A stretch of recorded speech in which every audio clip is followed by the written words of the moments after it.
Welcome student, स्वागत है आपका सिंटेक्स इंग्लिश क्लासेस में। स्टूडेंट, आज का टॉपिक ग्रामर है और ग्रामर में ध्यान देना, जो सबसे बुनियादी वाला जो चीज़ है स्टूडेंट, वो टेंस। किसी भी अंग्रेजी टॉपिक को लिखने के लिए, बोलने के लिए सबसे उसकी मेन चीज़ होता है बेसिक। बेसिक का पहला टॉपिक इज एमर, वॉज बियर्स, शैल बी, विल बी।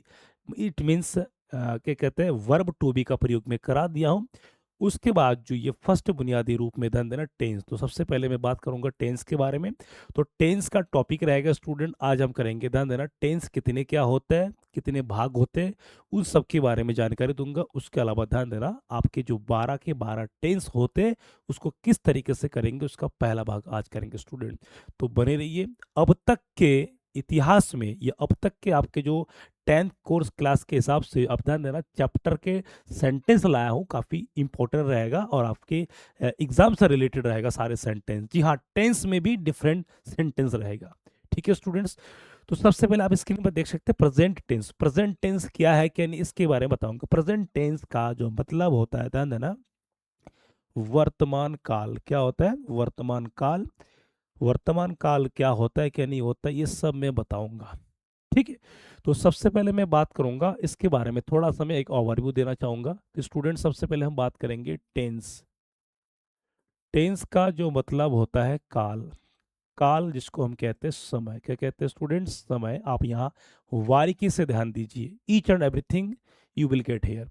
तो टेंस क्या है, तो ध्यान देना। सबसे पहले यदि हम बात करेंगे, ध्यान देना, तो टेंस मुख्य रूप से, टेंस टेंस जो है ये मुख्य रूप से ध्यान देना तीन प्रकार के होते हैं। कितने प्रकार के होते हैं स्टूडेंट्स? तीन प्रकार के टेंस होते हैं। तीन प्रकार के कौन कौन से होते हैं? सबसे पहले ध्यान देना, नंबर वन आता है आपका प्रेजेंट टेंस। क्या आता है? Present tense. Present tense. ठीक है। दूसरा आता है पास्ट टेंस। Past tense. ठीक है। तीसरा आता फ्यूचर टेंस। हो सकते आप बचपन में अलग अलग कक्षाओं में टेंस पढ़े होंगे, लेकिन 10th लेवल की टेंस और 8th लेवल की टेंस, 9th लेवल की टेंस में जमीन और आसमान का अंतर दिखाई पड़ेगा स्टूडेंट्स। अब इसमें वो सारे सेंटेंस नहीं होगा कि राम खाता है पीता जाता है, वो सब अब पुराना हो गया, वो जमाना चले गया। अब जमाना ये 2026 चल रहा है, कुछ एडवांस और कुछ कुछ बहुत ही एडवांस इसे कहते हैं। तो present tense, past tense, future tense. तो प्रेजेंट टेंस को हम सबसे पहले क्या जानते हैं? वर्तमान काल। क्या जानते हैं स्टूडेंट्स? वर्तमान काल। ठीक है। हर कोई कहता है टेंस आता है, मुझे टेंस तो आता है, लेकिन कितना आता है ये भी तो देखो ना। ठीक है। वर्तमान काल। पास्ट टेंस का मतलब होता है भूतकाल। क्या आता है? भूतकाल। और फ्यूचर टेंस का मतलब होता है भविष्यकाल। भविष्यकाल। अब ये क्या क्या है इसके बारे में थोड़ा जान लीजिए। तो प्रेजेंट टेंस ध्यान देना, ये टोटल चार होता है। कितना होता है? चार। पास्ट टेंस ये कितना होता है? चार। और फ्यूचर टेंस में कितना होता है? चार। तो टोटल कितना हो गया? चार चार चार। आपका टोटल कितना हो गया? चार तिया 12। कितना हो गया स्टूडेंट? चार तिया 12। चार तिया 12। क्लियर? ये टोटल आपके 12 टेंस हो गए। कितने हो गए? 12 टेंसेज हो गए। कितना हो गए?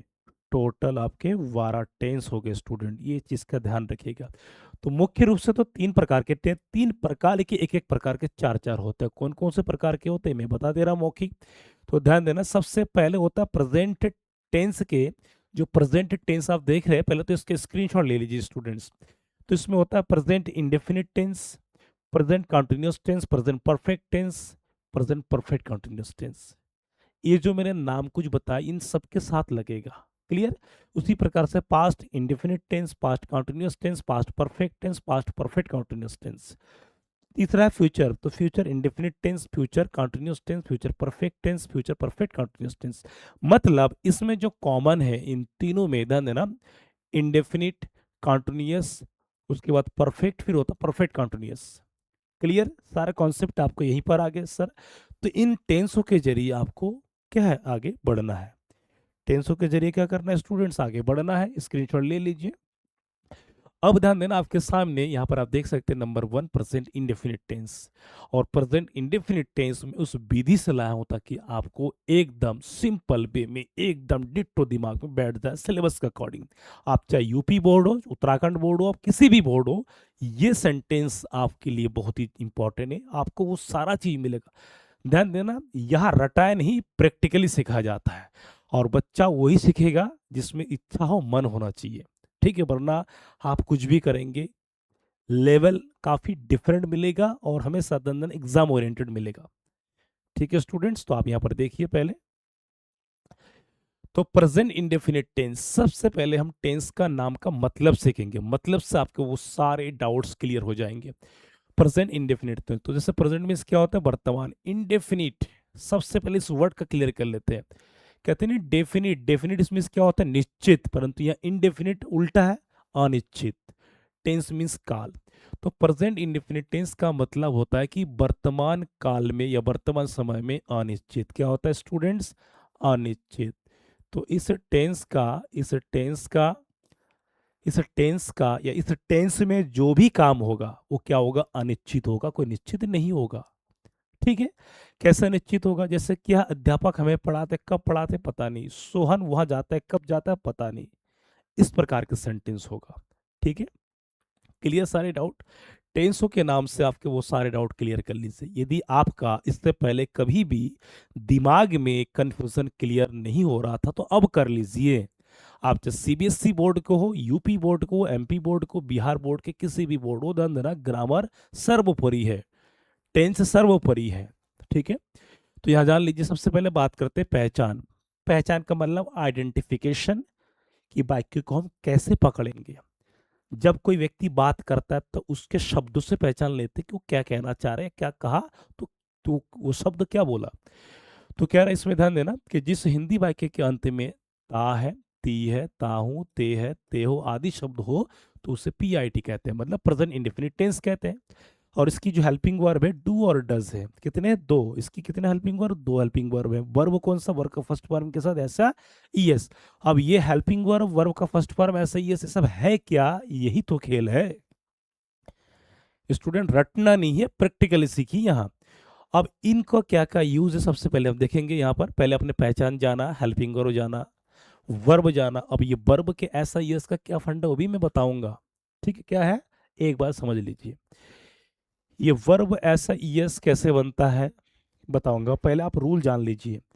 पहचान, हेल्पिंग वर्ब, वर्ब रूल, इससे पहले मैंने जब बेसिक ग्रामर करवा दिया था वर्ब टू बी का, उसमें सारा मैंने बता दिया था कि बेसिक के फार्मूला क्या है, टेंसो के फार्मूला क्या है, क्या सब्जेक्ट, क्या ऑब्जेक्ट, क्या हेल्पिंग वर्ब, क्या एक्स्ट्रा वर्ड, क्या अदर वर्ड, क्या कंप्लीमेंट, में सब कुछ बता दिया था। तो यहाँ देखिए रूल में, जैसे डज के साथ, डज बराबर का मतलब यहाँ होता है कि डज के साथ लगने वाले ये सारे क्या सब्जेक्ट्स हैं।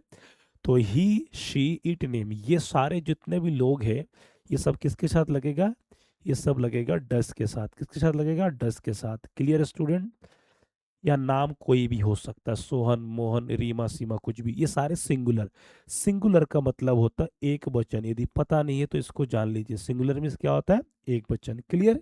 उसके बाद ध्यान देना, इस डू के साथ I, you, we, they, the boys, यहां तक कि जितने भी बहुवचन, बहुवचन का मतलब होता है एक को छोड़कर के दो या दो से अधिक, तो इन सभी के साथ क्या लगेगा, प्लूरल। प्लूरल इंग्लिश में कहते हैं, हिंदी में कहते हैं बहुवचन। कहते हैं स्टूडेंट्स, बहुवचन, बहुवचन। क्लियर। यहाँ पर बहुवचन में यदि आता है कि राम और श्याम, राम एंड श्याम, भाई तब भी तो बहुवचन है, क्यों, क्योंकि इसमें दो व्यक्ति हैं, राम एंड श्याम, ये दो जने हो गए। क्लियर, डाउट्स यहाँ क्लियर कर लीजिए। ये एक वचन वाले कर्ता और ये बहुवचन वाले कर्ता, ये कर्ता दिमाग में बैठा लीजिए, कौन कौन से एक वचन वाले व्यक्ति, कौन कौन से बहुवचन वाले व्यक्ति, ये जरूरी पॉइंट्स है।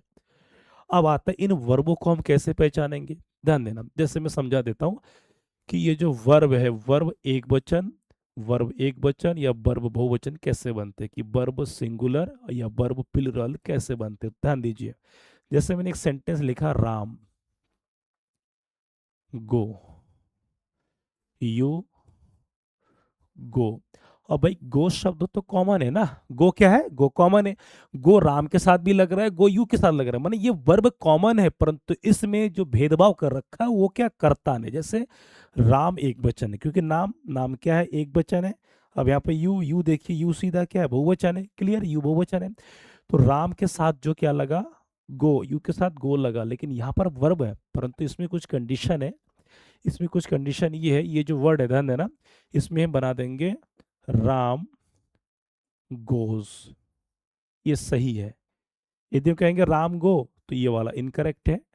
ये क्या इनकरेक्ट है, यू गो, तो यहाँ पर यू गो ये सही है। क्यों? क्योंकि बहुवचन, मतलब ध्यान दीजिए कि एक वचन वाले कर्ता के क्रिया के साथ केवल क्या लगता है, ऐसा ईएस लगता है। वर्ब तो लगेगा, वर्ब के साथ ऐसा ईएस। जैसे एक वचन, एक वचन के साथ ये वर्ब का फर्स्ट फॉर्म के साथ ईएस लग चुका है।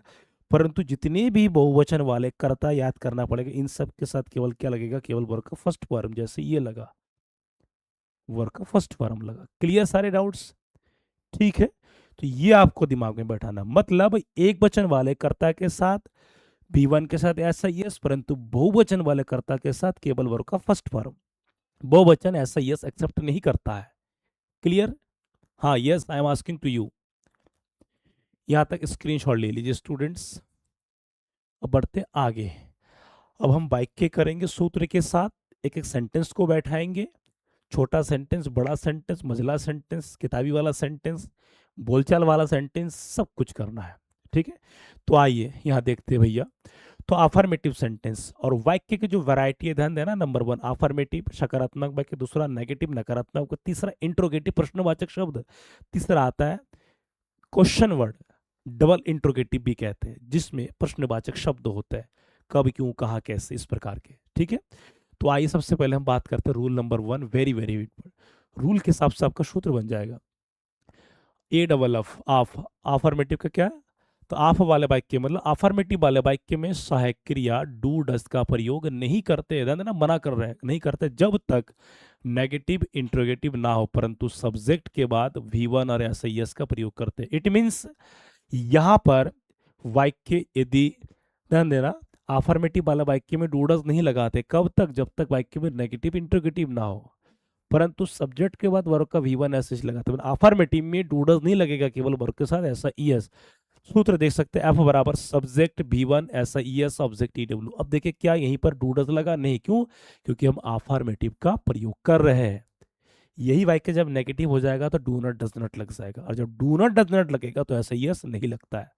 ठीक, अब इस रूल के हिसाब से और इस सूत्र के हिसाब से हम पूरा वाक्य को हल करेंगे। टेंस बना बना करके अपने आप को पकाओ, बनाओ स्टूडेंट्स, ध्यान देना। अब जब पेपर में लिखेंगे ना, तो चिंता रहे मैं कौन से टेंस बना के लिखो, कौन सा वाक्य बना के लिखो। अब सोच कुछ रहे हो, लिख कुछ रहे हो अलग, तो सेंटेंस आपका गड़बड़ा जाएगा। कक्षा 8 तक 9 तक धक्का देके पास करा दिया, 10th में बोर्ड की मजबूरी नहीं होता है पास कराना, ये चीज का ध्यान रहे। अब आते एग्जाम्पल हल करेंगे हम। लैंचो खेत में काम करता है। सबसे पहले है बाइक के बनाते समय कुछ सावधानी चीज होता है कि बाइक की एक वचन है या बहुवचन है करता। सबसे पहले बाइक के बनाते समय ध्यान देना स्टूडेंट्स, कर्ता व्यक्ति को पहचानो कि व्यक्ति एक वचन है या बहुवचन। यदि एक वचन है तो एक वचन के हिसाब से, बहुवचन है तो बहुवचन, मतलब एक वचन में क्या लगेगा, V1 ऐसा यस, बहुवचन में केवल V1। इतना आपको ध्यान देना है। क्लियर? अब आता है इस, ये जो V1 ऐसा यस कहाँ कहाँ लगता है, इसका मैं थोड़ा सा यहाँ आपको एक ओवरव्यू में चार्ट बना के दिखा दूं। V1 प्लस एस या ES का प्रयोग। ठीक है स्टूडेंट, ये राज है, कोई नहीं बताएगा, सीक्रेट है आपके लिए खास। ए डबल एफ, अफर्मेटिव में क्या लगेगा, वर्ब का फर्स्ट फॉर्म के साथ ऐसा ES। ठीक है, उसके अलावा वाक्य यदि नेवर वाला वाक्य हो, नेवर मीन्स कभी नहीं, तो उसके साथ भी क्या लगेगा, V1 और ऐसा ES। यदि वाक्य में ध्यान देना हु का प्रयोग हो, तो हु के साथ भी हु प्लस V1 प्लस ऐसे या ES, ये ध्यान दीजिएगा। अफर्मेटिव में V1 ऐसा ES, नेवर के साथ V1 ऐसा ES, हु के साथ V1 ऐसा ES। इनके साथ इन तीनों को छोड़ करके सब में क्या लगेगा, V1 लगेगा। क्या लगेगा, V1 लगेगा। और क्या लगेगा, डू डस लगेगा। ये चीज को ध्यान दीजिए। तो ये आपका ध्यान देना, ये एग्जाम टिप्स है। क्या है स्टूडेंट्स, एग्जाम टिप्स कहते हैं। ठीक है, ये आप ध्यान दीजिए स्टूडेंट, 2026-27 के लिए लॉक कर लीजिए अपने दिल दिमाग में। ठीक है, इसको ध्यान रखते, इस रूल और सूत्र को ध्यान रखते बाइक की बनाएंगे। तो लंचो खेत में काम करता है, तो लंचो सब्जेक्ट कौन है, लंचो कौन है, लंचो, LENCHO, लंचो। क्लियर? सब्जेक्ट कौन है, लंचो। वर्क क्या है, V1 वर्ब। यहाँ वर्मिस होता है काम करना, वर्मिस क्या होता है, क्रिया काम। और काम करने में क्या, जिस वाक्य के अंत में ना ने नी शब्द हो। तो लंचो खेत में काम करता है, क्या करता है, काम करता है। तो लेंचो वर्क, वर्क के साथ क्या लगाएंगे, एश। तो लेंचो वर्क्स कहाँ पर, खेत में, in the field, in the field, यहाँ ध्यान देना। तो लेंचो कौन है, सब्जेक्ट है। ये वर्क का फर्स्ट फॉर्म लगा दिए, एस भी लग चुका है। उसके बाद ऑब्जेक्ट क्या है, कहाँ करता है, खेत में। तो लेंचो का उद्देश्य खेत में काम करना, मैदान में नहीं। ये सेंटेंस आपका टेंस के हिसाब से बन गया, ये आपका पार्ट का उत्तर भी है। लेंचो भगवान पर पूरा विश्वास करता है, लेंचो विश्वास करता है किस पर, भगवान पर पूरा विश्वास करता है। तो लेंचो, LENCHO, लेंचो। अब विश्वास करना, बिलीव्स, ट्रस्ट जिसको कहते हैं। तो Lencho believes, BELIEVES, Lencho believes किस पर, भगवान पर। तो भगवान पर उस टाइम ध्यान देना, ऑन भी लगा सकता, अपॉन लगा सकते। Lencho believes on God, gone God completely.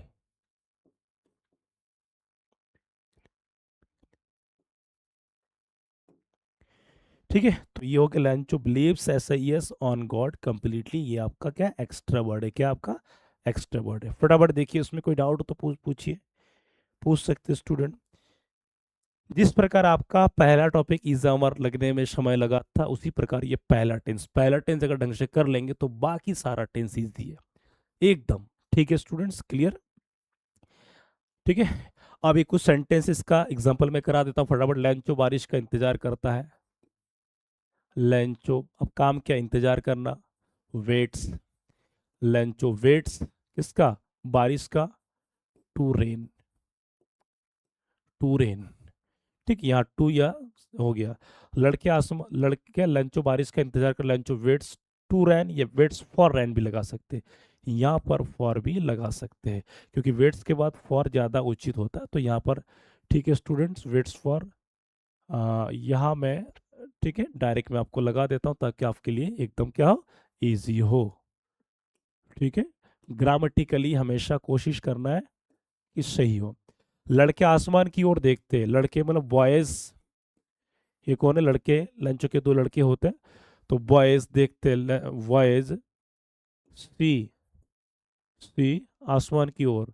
तो की ओर का अंग्रेजी होता है टुवार्ड्स, टुवार्ड से, ये ध्यान देना, ये वर्ब है, ये क्या प्रीपोजिशन है, ये वर्ड है, इसकी स्पेलिंग में एश लगता है। तो boys see towards the sky, sky. जिस प्रकार हिंदी में पूर्ण विराम जरूरी है, उस प्रकार वाक्य के अंत में फुल स्टॉप भी जरूरी है। लंचो का परिवार उसकी मदद करता है, लंचो का परिवार, लंचोस फैमिली, लंचोस फैमिली हेल्प, लंचोस फैमिली। अब फैमिली का मतलब क्या होता है, परिवार। अब परिवार में दो तीन जन है, परंतु परिवार तो एक ही कैटेगरी में आता है, एक वचन में। तो लंचोस फैमिली हेल्प्स हिम। ठीक है, एस भी सही है, ना भी सही है। डाकघर का पोस्ट मास्टर पत्र पढ़ता है, तो डाकघर का post master, the post master of the post office, post office reads the letter, reads. मतलब ये यहां तक जितना लंबा है, ये आपका क्या हो गया, ध्यान देना स्टूडेंट, सब्जेक्ट। क्या हो गया, सब्जेक्ट। ठीक है, सूत्र के हिसाब से स्क्रीनशॉट ले लीजिए। ठीक है, पोस्ट मास्टर लंचों की मदद करने का निर्णय लेते, स्क्रीनशॉट ले लीजिए, फटाफट खुद बनाइए, खुद बनाइए बेटा, जल्दी बनाइए। हाँ, बना के आप कमेंट में, बनाकर कमेंट में भेज देना, मैं चेक कर लूंगा। मैं बना लेता, पोस्ट मास्टर लंचों की मदद करने का निर्णय लेते, पोस्ट मास्टर निर्णय लेता है, ये वर्ब है। तो post master the post master decides, decides मदद करने का, to help, to help, to help to Lencho. या टू क्यों लगाया, कोका के लिए। तो post master decides to help to Lencho, डाकघर के कर्मचारी पैसे इकट्ठा करते हैं, कर्मचारी। तो इसमें कर्मचारी डाकघर के,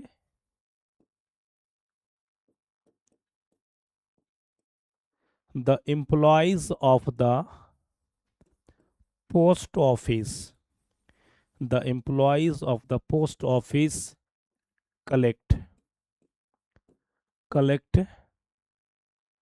पैसे रुपीस। अब ध्यान देना एम्प्लॉयज ये बहुवचन है, इसीलिए यहां पर ध्यान देना कलेक्ट में ऐसा यस कुछ नहीं लगा। ठीक है, लेंचो भगवान को पत्र लिखता है, Lencho writes a letter, Lencho writes a letter, Lencho writes a letter to God. ठीक है, ये बन गया सेंटेंस। ये सब आपके एग्जाम बेस्ड, छोटे छोटे जो शॉर्ट क्वेश्चन, लॉन्ग क्वेश्चन, ये सब आता है। फटाफट स्क्रीनशॉट ले लीजिए स्टूडेंट, बहुत सारे जरूरी है पॉइंट। तो ये सारे अफर्मेटिव, अफर्मेटिव ही ज्यादा, क्योंकि आप टेंस जब बना बना के लिखेंगे कि in this lesson Lencho writes a letter to God, the post master gives him या प्रोवाइड्स हिम या सेंड्स हिम 70 pesos, ऐसे बना बना के लिखे जाते, कंफ्यूजन ना हो, फायदा उठा लीजिए। ठीक है, अब आता है नेगेटिव। नेगेटिव का मतलब नकारात्मक जिसमें नॉट हो। अब इसमें डू डज के लगेगा, डू डज के साथ नॉट, इसमें भी वन ऐसे ही यस नहीं, सिंपल बनाना है। नेल्सन मंडेला अन्याय को स्वीकार नहीं करते हैं, तो सब्जेक्ट कौन है? नेल्सन मंडेला, नेल्सन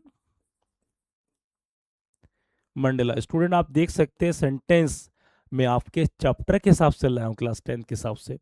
तो नेल्सन मंडेला स्वीकार नहीं करते, नेल्सन मंडेला एक वचन व्यक्ति है, व्यक्ति है तो डज नॉट स्वीकार करना, एक्सेप्ट अन्याय, एक्सेप्ट टू, ये एक्सेप्ट द अन्याय, अनजस्टिस। ठीक है, तो Nelson Mandela does not accept the injustice. लोग अपनी स्वतंत्रता को हल्के में नहीं लेते हैं, लोग अपनी स्वतंत्रता को हल्के में नहीं लेते हैं। लोग, the people,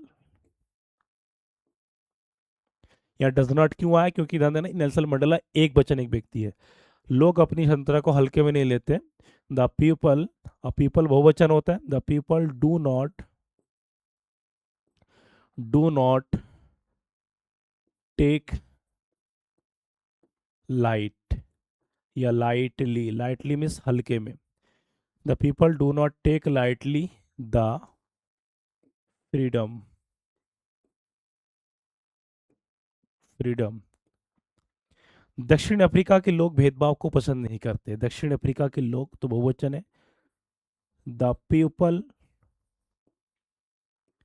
of South Africa, the people of South Africa, the people of South Africa does not, oh sorry, do not, क्योंकि यहाँ लोग की बात के, यहाँ जब लोग की बात के तो बहुवचन है।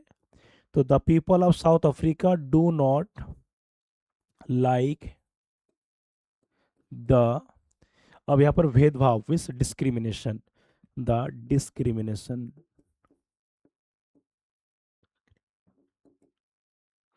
तो डिस्क्रिमिनेशन का मतलब होता है भेदभाव। क्या होता है स्टूडेंट्स? भेदभाव। क्लियर? अब देखिए यहाँ पर टेंस के अकॉर्डिंग, सूत्र के अकॉर्डिंग आपका वाक्य बन रहा है। स्क्रीनशॉट ले लीजिए, किसी को कोई डाउट हो तो बेझिझक मुझसे पूछ सकते, कमेंट कर दीजिएगा। अब आता है नेगेटिव में भी एक नेवर वाला भैया, जिसका अर्थ होता है कभी नहीं। ये बहुत जरूरी है, मक्कार भी है। मक्कार क्यों? क्योंकि ये नॉट के साथ, डूडस के साथ नहीं, ये कहता है कि मैं अकेला रहूंगा, अकेला मजा आता है। ठीक है, तो इसके लिए कुछ रूल है, इसके लिए भी अलग से संविधान है, रूल है। तो कह रहे यदि वाक्य में कभी नहीं शब्द का प्रयोग हो तो डू नॉट या डज नॉट ना लगाकर केवल नेवर के साथ ऐसा यस लगाते हैं। यदि एक वचन में हो तो, यदि एक वचन में हो तो ऐसा यस, और बहुवचन हो तो केवल भी वन नेवर के साथ। Students clear? स्क्रीनशॉट ले लीजिए फटाफट, इसको स्क्रीनशॉट ले लीजिए स्टूडेंट्स। ठीक है, किसी कोई डाउट हो तो पूछ सकते हैं मुझसे। ठीक, अब इसमें नेवर के साथ, तो सब्जेक्ट नेवर के साथ V one S C S, एक वचन बहुवचन को ध्यान देना। मोहन झूठ कभी नहीं बोलता है, मोहन नेवर टेल्स ए लाई। अब मोहन, ध्यान देना, मोहन सब्जेक्ट आ गया, नेवर सूत्र का आ गया। ठीक है, कभी नहीं आया इसमें। तो टेल, ध्यान देना, टेल के साथ टेल से ये लाई, अब एस क्यों लगा, क्योंकि ध्यान देना एस इसलिए लगा क्योंकि मोहन है, वाक्य में क्या है, मोहन, इसलिए क्या लगा, एक वचन, इसलिए टेल्स लगाते, टेल्स एलाई, झूठ बोलना। सूत्र के अनुसार कब बोलता है कि सब नहीं है, कुछ लोग उस गांव को कभी नहीं जाते, तो कुछ लोग, people some people never go, never go to that village, that village. अब ध्यान देना, नेवर के साथ गो, गो क्यों आया, क्योंकि यहाँ पर कुछ लोग, ये सारे क्या है, बहुवचन है। स्क्रीनशॉट ले लीजिए स्टूडेंट्स, स्क्रीनशॉट ले। तो ये रहा नेवर का वाक्य। अब आता है इंट्रोगेटिव। इंट्रोगेटिव, इंट्रोगेटिव का मतलब जिस वाक्य के अंत में प्रश्नवाचक चिन्ह और शुरू में क्या शब्द होगा। डूडस पहले लगेगा तो शुरू में क्या शब्द हो, तो इसमें क्या होता है, बराबर डूडस पहले, सब्जेक्ट बीच में, वर्ब का फर्स्ट फॉर्म बीच में, ऑब्जेक्ट लास्ट में, ईडब्ल्यू एक्स्ट्रा वर्ड, अंत में प्रश्नवाचक चिन्ह। ये आपको ध्यान रखना है। पेपर में क्वेश्चन जो बनता है इंट्रोगेटिव से और क्वेश्चन वर्ड से, जिसकी बात करेंगे हम। तो क्या लेखक इस पार्ट में सभ्यता के बारे में बताते हैं, तो लेखक, अब लेखक एक बच्चन है तो क्या लगाएंगे, does the author, does the author tell. अब ऐसा यस नहीं लगेगा क्योंकि इसमें ध्यान देना, वाक्य इंट्रोगेटिव, डू डज लगने से ऐसा यस खत्म हो जाता है। तो does the author tell about the, about the सभ्यता, सभ्यता का सिविलाइजेशन, सिविलाइजेशन, सिविलाइजेशन इस पार्ट में, इन दिस लेसन। इस प्रकार के शब्द आपको याद रखना पड़ेगा स्टूडेंट, लेखक का, ऑथर, सभ्यता, सिविलाइजेशन, वर्ड मीनिंग शब्द को जरूरी है, शब्द नहीं होगा तो कैसे लिख पाएंगे ना। तो 9, 10, 11, 12 के लिए वर्ड मीनिंग बहुत जरूरी है, शब्दकोश। जितना आपको वर्ड मीनिंग याद रहेगा, ग्रामर आएगा, इट मीन इतना आपको अंग्रेजी में पकड़ बनेगा। क्या मैं प्रतिदिन एक पार्ट याद करता हूं, तो मैं, बहुवचन है यहाँ पर टेंस के अकॉर्डिंग, तो क्या होगा, डू। तो do I learn, do I learn a lesson, do I learn ये lesson every day, every day. Everyday का मतलब होता है प्रतिदिन, यदि रोजाना हो तो क्या होगा, डेली। क्या शिशु सीगल उड़ने से डरता है, शिशु सीगल एक पक्षी है तो एक वचन है, तो डज यंग सीगल, ये आपके तीसरे पार्ट में है, डज यंग सीगल, सीगल पक्षी है ये, तो does young seagull afraid, afraid to fly. तो क्या शिशु सीगल उड़ने से डरता है, और वास्तव में देखा ये क्वेश्चन है आपके पार्ट का आता है, तो does young seagull afraid to fly, question mark, screenshot ले लीजिए। आप यूट्यूब में खंगाल लीजिए, इस टाइप का किताबी सेंटेंस आपको मिलेगा नहीं। ठीक है स्टूडेंट्स, तो इसका लाभ उठाइए और उसको फायदा उठा लीजिए, फटाफट कीजिए। ठीक है, हर एक एक एपिसोड में एक एक टेंस, ज्यादा नहीं। स्क्रीनशॉट ले लीजिए student, very very important. Interrogative sentence क्या, उसकी माँ उड़ने के लिए प्रेरित करती है, उसकी माँ मतलब यहाँ पर एक बच्चन है, तो डज हिज मदर, ये कौन है, पक्षी की बात कर रहा है, तो does his mother, is mother प्रेरित करना, इनकॉरेज, तो does his mother encourage him to fly, question mark. एक एक सेंटेंस आपके वर्ड को देखिए, वर्ब को। नेक्स्ट आपका है, क्या उसके भाई बहन आसानी से उड़ते हैं, उसके भाई बहन, तो डज हिज, तो डज हिज, या भाई बहन का मतलब सिबलिंग्स कहते हैं, सिबलिंग्स, सिबलिंग्स, या ब्रदर एंड सिस्टर भी लगा सकते हैं, कोई नहीं। तो does his siblings, siblings fly easily, question mark. तो ये बन गया आपका इंट्रोगेटिव, स्क्रीनशॉट ले लीजिए फटाफट स्टूडेंट्स। ठीक है, आप अभी 9th पार करके आए हो, इस प्रकार का सेंटेंस आपके लिए बहुत जरूरी है। ठीक है, यस मैं तुम्हें बोल रहा हूं, हाँ। क्वेश्चन वर्ड, जैसे कि मैं उसमें बता दिया था, फिर भी एक बता दे रहा हूँ। क्वेश्चन वर्ड को प्रश्नवाचक शब्द कहते हैं। इनको किन किन नामों से जानते हैं एक बार और सुन लीजिए। तो कह रहे question words are called also Q W या डब्ल्यू एस फैमिली या डबल इंट्रोगेटिव भी कहते हैं। जैसे हु मिस कौन, वाई मिस क्यों, व्हाट मिस क्या, हाउ मिस कैसे या किस प्रकार, व्हेन मिस कब, वेयर मिस कहाँ, विथ हुम माने किसके साथ, हुम माने किसे या किसको, किसे या किसको भी कहते हैं। और ये सारे जो शब्द हैं आपके पेपर में क्वेश्चन बन के आते हैं इन शब्दों से, और बोलचाल में काफी यूज होता है। इसलिए कहते हैं इसको डबल इंट्रोगेटिव भी कहते हैं, क्वेश्चन वर्ड भी कहते हैं, डब्ल्यू एच फैमिली कहते हैं, क्यू डब्ल्यू भी कहते हैं। स्क्रीनशॉट ले लीजिए स्टूडेंट्स। ये सारे वेरी वेरी इंपॉर्टेंट हैं। इन शब्दों के बगैर आप कुछ भी नहीं कर पाएंगे। जितनी भी बोर्ड परीक्षा बनती है स्टूडेंट्स, बोर्ड परीक्षा में जितने भी प्रश्न बनते हैं सब इसी क्वेश्चन वर्ड से बनते हैं।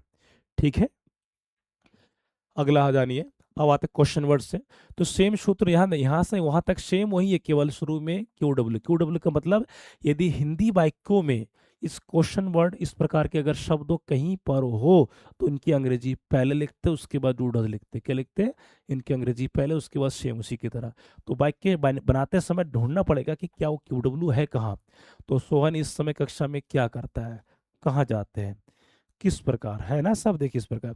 तो सोहन इस समय कक्षा में क्या करते, तो क्या क्या क्या होगा, what does Sohan do in the class, in the class इस समय, at this time, at this time, question mark. एक बार भली बातें समझ लीजिए।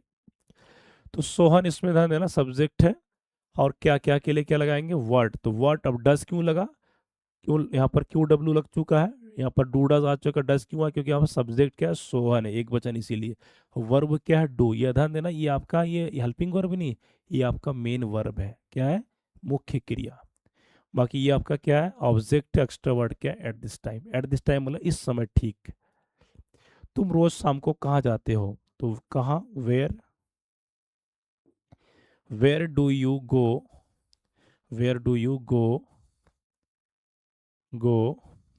रोज शाम को, where do you go daily evening, evening. तो where do you go daily evening. लंचो किस प्रकार फसलों की देखभाल करता है, किस प्रकार मतलब हाउ, हाउ। अब डज लगाएंगे, क्यों, क्योंकि लंचो एक वचन व्यक्ति है। तो हाउ डज लंचो देखभाल करना का, लुक आफ्टर। तो how does लंचो look after the crops, question mark. ठीक है, तो हाउ। तो इस प्रकार सेंटेंस आते हैं परीक्षा में। अब मान लीजिए इस प्रकार का सेंटेंस बना के दिए, मतलब क्वेश्चन बना के दिए, यदि आप पढ़ के इसके मीनिंग समझ नहीं पाओगे तो काला अक्षर भैंस बराबर लगेगा, आप भाई मुश्किल में पढ़ोगे। बोर्ड की परीक्षा में कोई बताने वाला नहीं होता है मीनिंग। और इंग्लिश के पेपर में संस्कृत वाला भी हो सकता है, हिंदी वाला भी टीचर हो सकता है। स्क्रीनशॉट ले लीजिए। एक क्वेश्चन वर्ड और है। अब क्वेश्चन वर्ड में कुछ खास है, ध्यान देना। रूल नंबर 3 है, यदि वाक्य में प्रश्नवाचक शब्द जैसे कौन या किसने, ये स्पेशल कौन के लिए, कौन या किसने हो तो शुरू में डू डज नहीं लगाते, केवल हु के साथ ऐसे ही लगाते, जैसे कि मैंने चार्ट में बता दिया था। तुम्हें कौन बुलाते, कौन का क्या होगा, हु। ठीक, कौन बुलाते, तो उस हु में कौन के अंदर कोई ना कोई व्यक्ति छुपा है, तो हु कॉल्स यू। पायलट कौन सा वायुयान आकाश में उड़ाते, कौन सा का होता है, विच। ये सब पेपर में आता रहता है। तो विच एरोप्लेन, एरोप्लेन डज लगाना पड़ेगा, क्यों, क्योंकि इसमें पायलट। तो विच, पायलट एक बचन है, तो which aeroplane does the pilot,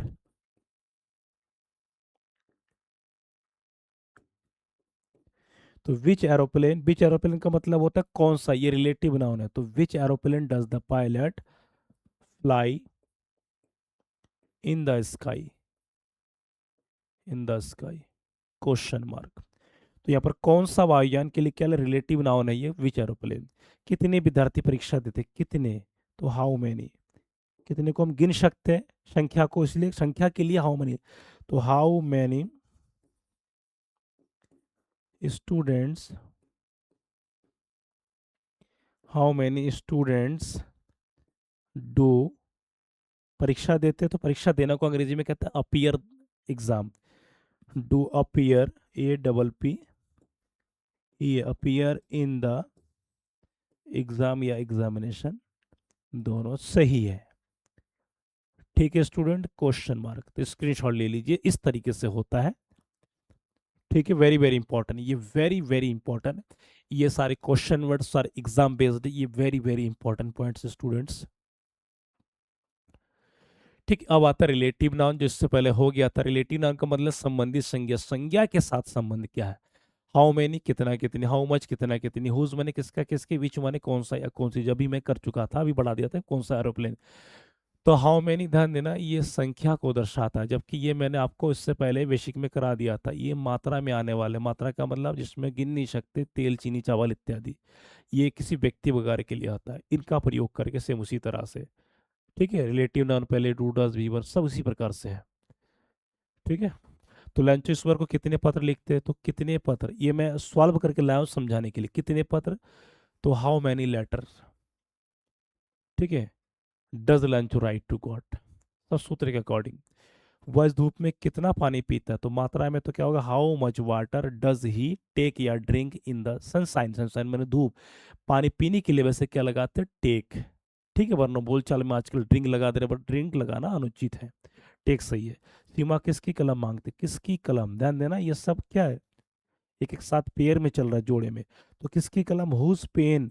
अब सीमा है तो इसलिए डज सीमा, आस्क माने मांगना, पूछना, कहते नहीं क्या तुम्हारे पास कलम है, पूछ रहे हो मतलब अब मांग ही रहे हो।